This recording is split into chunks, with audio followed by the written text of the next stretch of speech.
একসঙ্গে দাঁড়িয়েছি। দাঁড়িয়ে আপনাদের কাছে আমরা এসেছি। আমরা চাই আপনারা এমন ভাবে আমাদের ভোট দিন, আমাদের পক্ষ অবলম্বন করুন।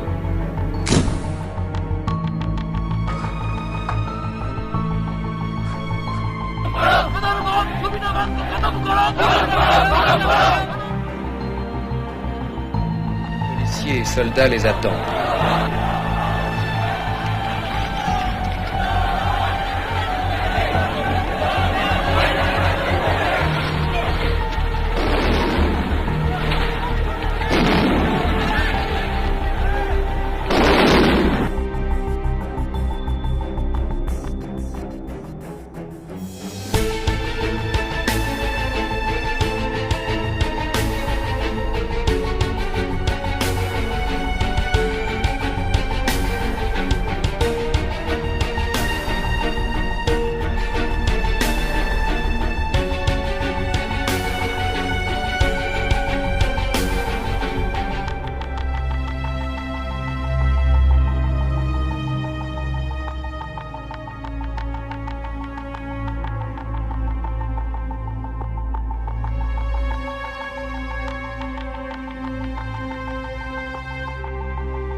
সাল 1947।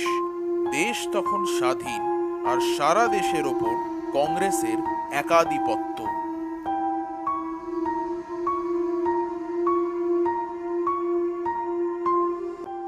দেশ স্বাধীন হওয়ায় দেশের মানুষ আর কংগ্রেস নিঃসন্দেহে খুশি ছিল, কিন্তু বামপন্থীরা নয়।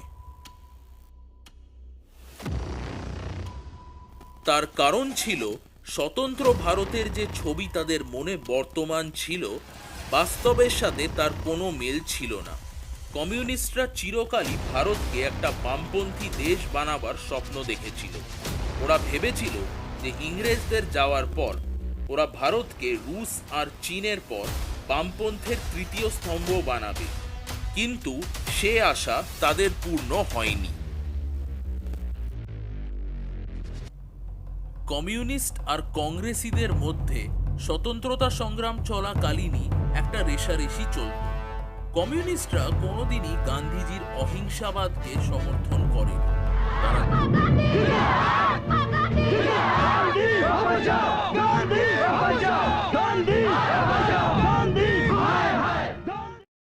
তারা চিরকালই মনে করত যে অস্ত্র তুলে রক্তপাত করেই আজাদি আনা সম্ভব। কমিউনিস্টরা গান্ধীজিকে ইংরেজদের হাতের পুতুল বলে মনে করত। शांत रहिए, आप लोग शांत। ये लीजिए हमारी तरफ से भेंट, लीजिए।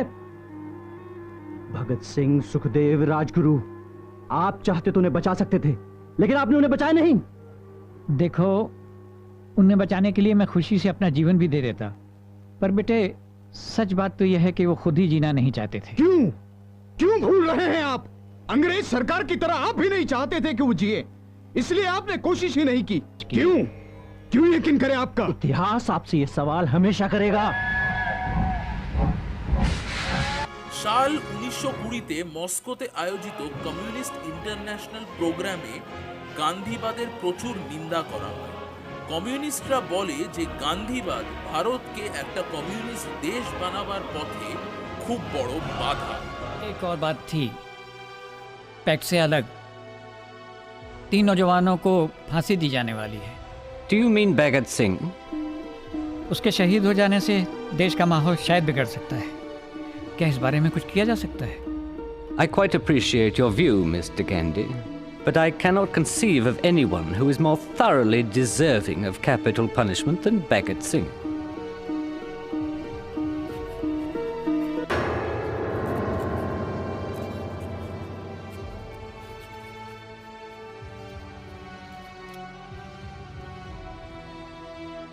কংগ্রেসের সাথে মতভেদ থাকলেও বামপন্থীদের কিন্তু কংগ্রেসের সাথে শত্রুতা ছিল না, অন্তত স্বাধীনতা সংগ্রাম চলাকালীন। भारत माता की Vande Mataram, Vande Mataram. Simon Commission, Simon, Simon, Simon Commission, Simon. যখন এক ইংরেজ অফিসার স্কট লালা লাজপত রায়কে মাথায় ডান্ডা মেরে আহত করে হত্যা করে, তখন কিন্তু ভগৎ সিং, চন্দ্রশেখর আজাদের মতন বামপন্থীরাই প্রতিশোধ নেয়। मैं ऐलान करता हूं, मेरे ऊपर किया गया एक वार अंग्रेजी हुकूमत के लिए बहुत महंगा साबित होगा। मेरे ऊपर बरसाई गई एक लाठी अंग्रेजी राज के ताबूत में आखिरी कील साबित होगी। अब सुना जाके रहेगा, मैं कहता हूं सुना जाके रहेगा। I declare the war.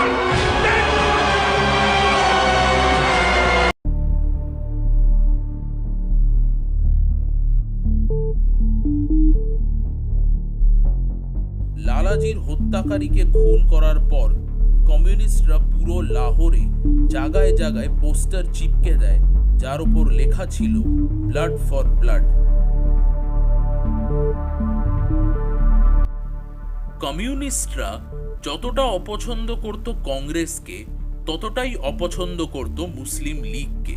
তার কারণ ছিল মুসলিম লীগ একটা ইসলামিক স্টেটের কথা বলতো। কমিউনিস্টরা জানতো যে কংগ্রেসের গণতান্ত্রিক দেশে বামপন্থের স্থান হতে পারে, কিন্তু একটা ইসলামিক স্টেটে বামপন্থের কোনো জায়গা নেই। কিন্তু ওই বলে না যে দুশ্মন কা দুশ্মন দোস্ত হতা হয়, সেই কারণেই কমিউনিস্টরা মুসলিম লীগকে সমর্থন করত আর বলতো যে হিন্দু বহুসংখ্যক ভারতে ইসলাম সুরক্ষিত নয়।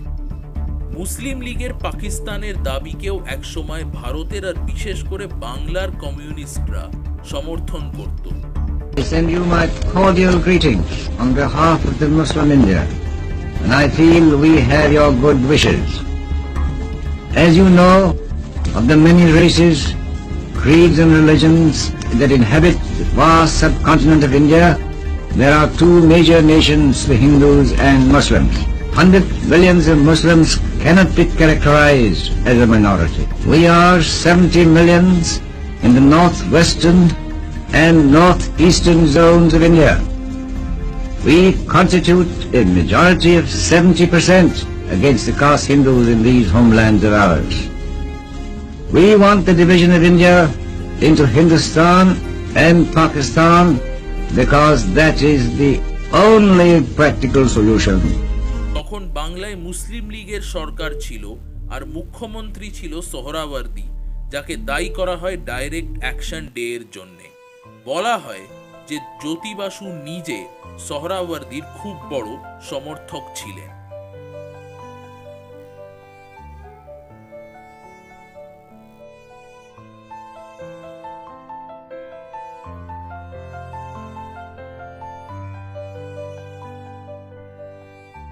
কিন্তু কমিউনিস্টদের আর বিশেষ করে বাংলার কমিউনিস্টদের ভারতের স্বতন্ত্রতা সংগ্রামে সবথেকে বড় অবদান ঘটে সাল 1946-এ।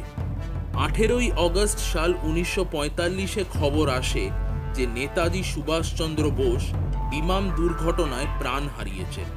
তখন থেকেই সারা দেশে একটা বিপ্লবের পরিবেশ আকার নিতে থাকে, কিন্তু বিপ্লবের এই চিঙ্গারি আগুনে পরিণত হয় 18ই ফেব্রুয়ারি সাল 1946-এ। সেদিন রয়্যাল ইন্ডিয়ান নেভি, যেটা কি ইংরেজদের নৌবাহিনী ছিল, তার সৈনিকরা ইংরেজদের বিরুদ্ধে রীতিমতন যুদ্ধ আরম্ভ করে দেয়। तो इन सोल्जर्स ने रेबेलियन शुरू कर दिया, नेवल सोल्जर्स ने, नेवल सेलर्स ने, और उन्होंने कम्युनिकेशन इक्विपमेंट को कैप्चर कर लिया और ये सब न्यूज़ फैला दिया पूरे ब्रिटिश इंडियन नेवी में कि हम रेबेलियन कर रहे हैं। तो ओवरनाइट सारे के सारे शिप्स रिबल हो गए, पायरेट्स बन गए। पुलिस को बोला फायर करो, पुलिस ने फायर करने से मना किया। फिर उनको आर्मी को लाना पड़ा और फिर सिविलियंस पर फायरिंग हुई। मुंबई में, कराची में, विशाखापट्टनम में hundreds of people were killed on the streets of Bombay okay, फिर और ये जो इंडियन सेलर्स थे सारे शिप्स में, उन्होंने 3 झंडे लगाए। एक तो कांग्रेस पार्टी का झंडा था, एक मुस्लिम लीग का झंडा था, और तीसरी मेजर पॉलिटिकल पार्टी थी कम्युनिस्ट पार्टी। 3 झंडे लगाए। तो अब क्या हुआ कि भारतीय पॉलिटिकल क्लास डर गया कि 1946 से हमारे को एक आध वर्ष में सो कॉल्ड इंडिपेंडेंस मिलने वाली है। अगर ये लोग विद्रोह करेंगे और ब्रिटिश इंडियन आर्मी को ये न्यूज़ पहुंच जाएगा, तो आर्मी भी विद्रोह कर देगी, and then British rule is overnight. अभी नेवी विद्रोह कर चुके थे, ये बात आर्मी को मालूम पड़ गई तो खत्म। और फिर कांग्रेस पार्टी गई, मुस्लिम लीग गई, सब गए। India gets independence through force, not through politics. बहुत सारा वाइट वॉश कर दिया है। इस चैप्टर को बहुत वाइट वॉश करते हैं। इसको म्यूटिनी कहते हैं या रिबेलियन कहते हैं, व्हाटएवर। तो क्या होता है कि अभी कांग्रेस पार्टी के लीडर्स, एसेंशियली मिस्टर गांधी, डर गए। भाई ये तो नहीं होना चाहिए, हम तो we believe in non violence, ये क्या कर रहे हैं लोग। तो उन्होंने स्ट्रॉन्ग कंडेमनेशन इश्यू किया कि आप ये सब क्या कर रहे हो, you can not do such things. Mister Jinnah ने भी स्ट्रॉन्ग कंडेमनेशन इश्यू किया कि we do not support this at all. सिर्फ कम्युनिस्ट पार्टी को ये अपॉर्चुनिटी अच्छी लगी, उन्होंने सपोर्ट किया।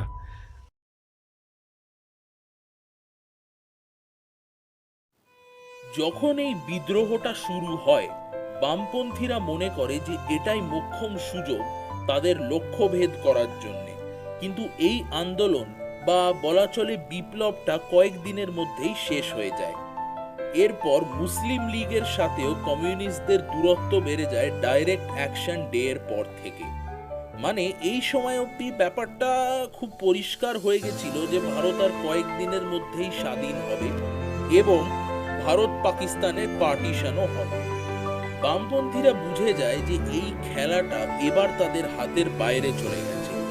এবার ছিল শুধু অপেক্ষা যে যেদিন ভারত স্বাধীন হবে সেদিন শুরু হবে বামপন্থীদের সংঘর্ষের একটা নতুন অধ্যায়।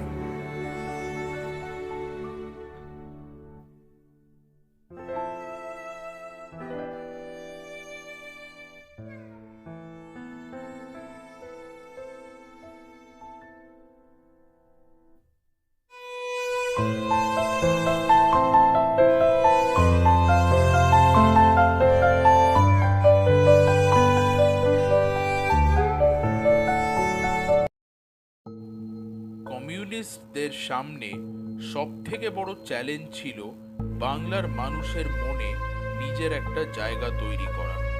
স্বতন্ত্রতা সংগ্রাম চলাকালীনও বামপন্থীরা ইংরেজদের থেকে বেশি কংগ্রেসের বিরোধিতা করেছিল, আর আজাদি পাওয়ার পরেও তাই হচ্ছিল। लोग तो कांग्रेस के साथ है ना। कांग्रेस का मकसद सिर्फ सत्ता हासिल करना है, चाहे तरीका जो भी हो। उसके बाद देश को क्या चाहिए, क्या करना है, इसके बारे में वो नहीं सोच रही। अगर कांग्रेस के तरीकों से आजादी मिली तो गोरे साहब तो चले जाएंगे, उनकी जगह भूरे साहब आके बैठ जाएंगे और हालात वही के वही रहेंगे। अमीर और अमीर हो जाएंगे, गरीब और गरीब। एक ऐसा वक्त आएगा कि धर्म और जात पात के नाम पे इस देश में वो आग लगेगी जिसे बुझाते बुझाते आने वाली नस्लों की कमर टूट जाएगी। সারা দেশের মতনই বাংলায়ও কংগ্রেসের দাপট ছিল। Troublesome elements came into the open at the big mass meeting which India's Prime Minister addressed on the famous Maidan. An audience of 500,000 people heard him. They were not discouraged by the rain.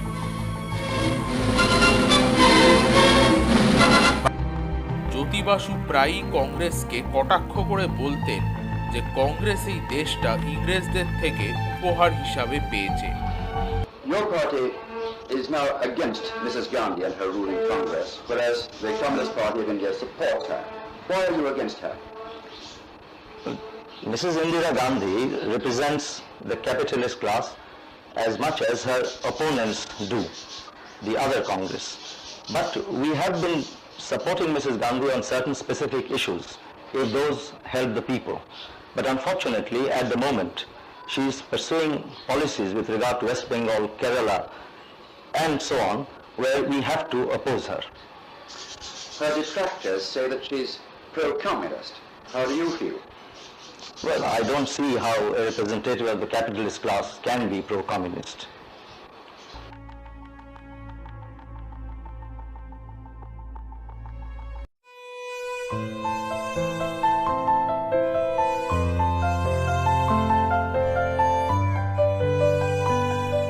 দেশ স্বাধীন হওয়ার পর থেকেই বর্তমানের বাংলাদেশ মানে তখনকার east Pakistan থেকে হিন্দু বাঙালিরা বর্ডার পার করে ওয়েস্ট বেঙ্গলে আসতে শুরু করে।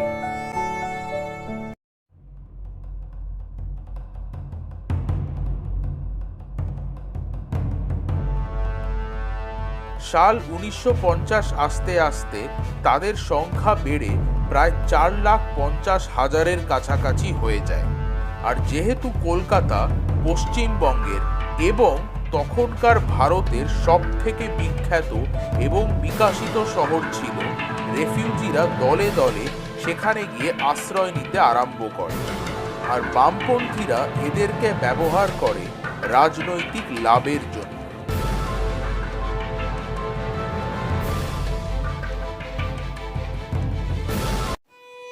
পার্টিশনের কারণে এই মানুষগুলো নিজের বাড়ি ছাড়তে বাধ্য হয়েছিল। কলকাতায় এসে তারা মাথা গুঁজবার জায়গা খুঁজছিল। এই রেফিউজিরা প্রায়শই রাস্তায় নেমে আন্দোলন করত, খাবার, জল, থাকার জায়গা, এইসব জিনিসের জন্য।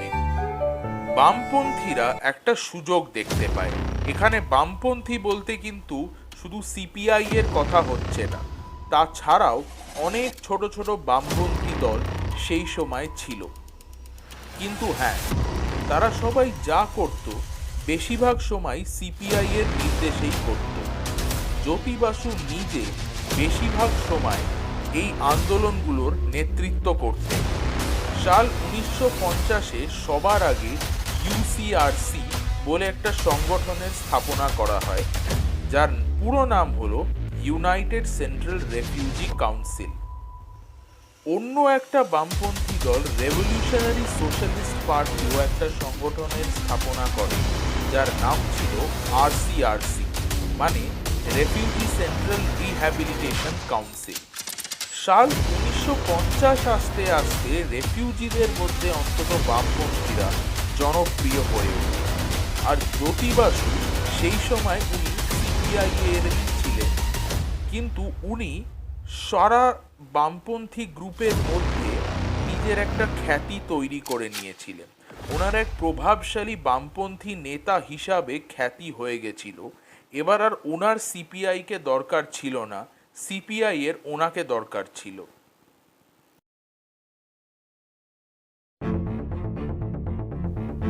বামপন্থীরা জানতো যে ওরা যতই চেষ্টা করুক না কেন, যতই আন্দোলন করুক না কেন, কংগ্রেসকে বাংলায় হারানো প্রায় অসম্ভব। জ্যোতি বাসু যে জনপ্রিয় নেতা ছিলেন তাতে কোনো সন্দেহ নেই। ওনার ব্যক্তিত্বের সামনে সেই সময়কার বড় বড় রাজনেতারাও কেঁচো ছিলেন। কিন্তু বাংলায় কংগ্রেসের নেতৃত্ব এমন একজন মানুষ করছিলেন যে জ্যোতি বাসুর ব্যক্তিত্বকেও টক্কর দিতে পারতেন। উনি আর কেউ নয়, বাংলার রূপকার ডক্টর বিধানচন্দ্র রায়।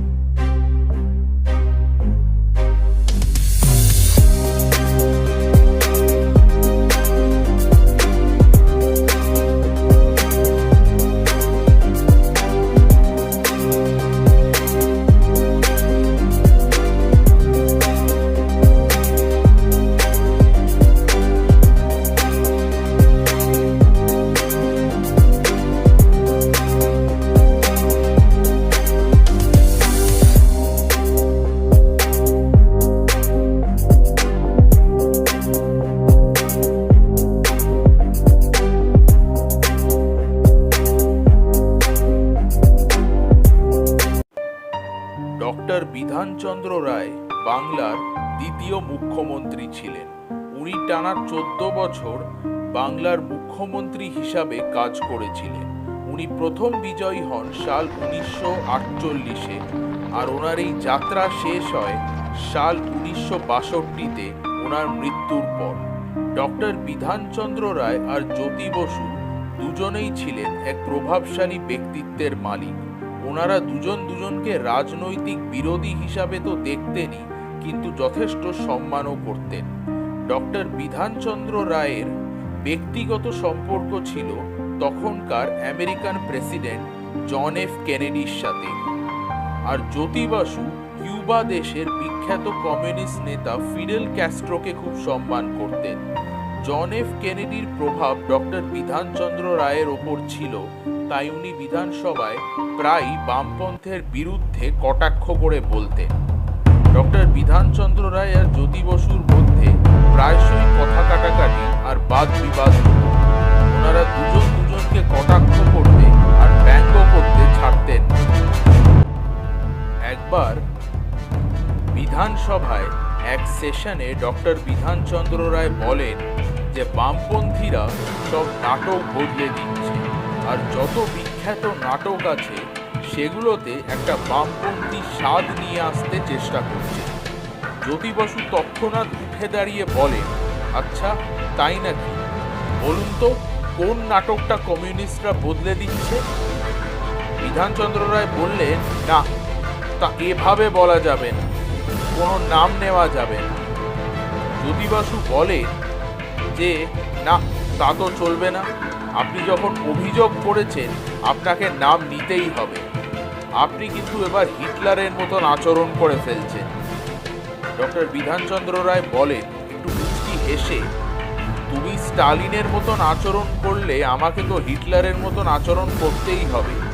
হিটলার তো এইভাবেই স্টালিনের প্রশ্নের উত্তর দেবে, তাই নাকি?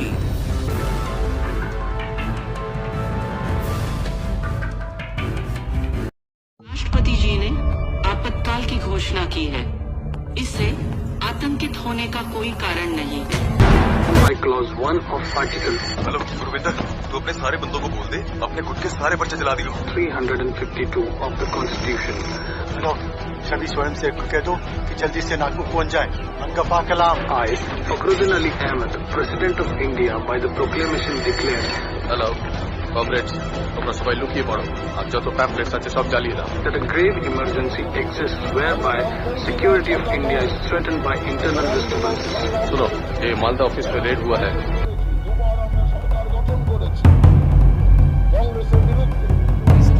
Cette marche des étudiants est dirigée par les opportunistes du Front populaire.